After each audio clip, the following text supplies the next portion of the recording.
বন্ধুরা, passion of জয়তীতে আমি জয়তী আপনাদের সবাইকে স্বাগত জানাই। আশা করি আপনারা সবাই ভালো আছেন, সুস্থ আছেন। আজকে বুধবার আর এখন বাজে সকাল 7টা। আমি চা নিয়ে ছাদে চলে এসেছি। অ্যাকচুয়ালি আজকে শুভ বাড়িতে নেই, ও কয়েকদিনের জন্য ও অফিস কাজে বাইরে গেছে। তো আমি আর প্রিন্সেস একাই বাড়িতে আছি, আর ওরও স্কুল নেই। তাই সকালে আমার সেরকম কাজ নেই। ও ঘুম থেকে উঠলে ওকে নিয়ে আমি একটু হাঁটতে যাব। তাই ভাবলাম যাই, ও যখন উঠছে না তো আমি ছাদেই চলে যাই। তো ছাদে এসে চা খেতে খেতে আমি একটা কথা ভাবছিলাম যে আমি আপনাদের সঙ্গে শেয়ার করব।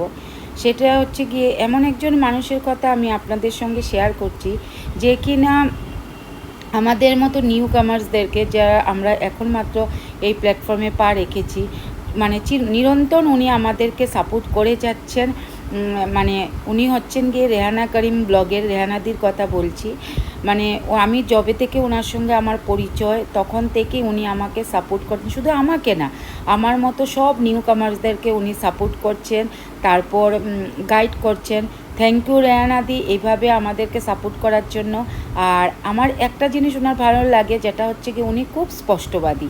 মানে ওনার ব্লগ দেখলেই আপনারা বুঝতে পারবেন। ওনার ব্লগ হচ্ছে রেহানা করিম ব্লগ। আপনারা যদি দেখেন তাহলেই বুঝতে পারবেন উনি কীরকম মানুষ, উনি কীভাবে আমাদের মতো নিউ কামার্সদের হেল্প করছেন। থ্যাংক ইউ সো মাচ রেহানাদি। আমি তোমাকে কুর্নিশ জানাই। তোমার যেভাবে আমাদেরকে সাপোর্ট করছো, প্লিজ এইভাবেই আমাদেরকে সাপোর্ট করো, আমাদের পাশে থেকো। Thank you so much. তারপর আমি আমার মেয়ে বেরিয়ে পড়লাম। আমি আগেই বলেছি মেয়েকে নিয়ে একটু আমি হাঁটতে যাব। অ্যাকচুয়ালি ও অনেক দিন ধরেই বলছিল, কিন্তু যেহেতু সকালে ওর স্কুল থাকে আর হয় না। আর আজকে আমার সকালে সেরকম কাজ নেই, আর ও ঘুম থেকে তাড়াতাড়ি উঠে গেছে। তাই আমি আর মা আর মেয়ে বেরিয়ে পড়লাম। অ্যাকচুয়ালি আজকে আমাদের একটু শ্বশুরবাড়িতেও যাওয়ার ছিল। তো আমি চলে এসেছি হেঁটে আমার শ্বশুরবাড়িতে। কারণ অ্যাকচুয়ালি শুভ আর বাবা দুজনেই বাড়িতে নেই, বাবা দাদার কাছে গেছে। আর শুভ যেহেতু বাড়িতে নেই, মা একা, তাই আমি ভাবলাম আজকে সকালে একটু মার সঙ্গে দেখা করি। আর মার পছন্দ মতো একটু কেক আর টক দই নিয়ে এসেছিলাম মার জন্য। অ্যাকচুয়ালি মা খুব খুশি হয়ে গেলো, ভাবতে পারিনি এত সকালে আমি আসব।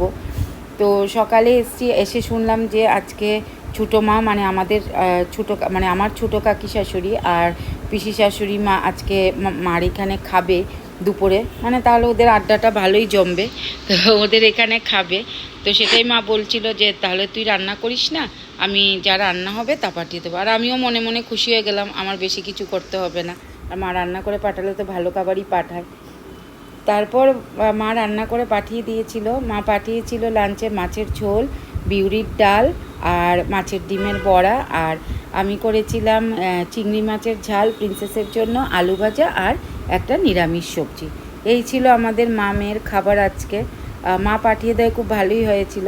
তো বন্ধুরা, আজকের মতো ভিডিওটা আমি এখানেই শেষ করলাম। যদি ভালো লাগে থাকে তাহলে লাইক, শেয়ার এবং কমেন্টস করে অবশ্যই জানাবেন আর পাশে থাকবেন। নমস্কার।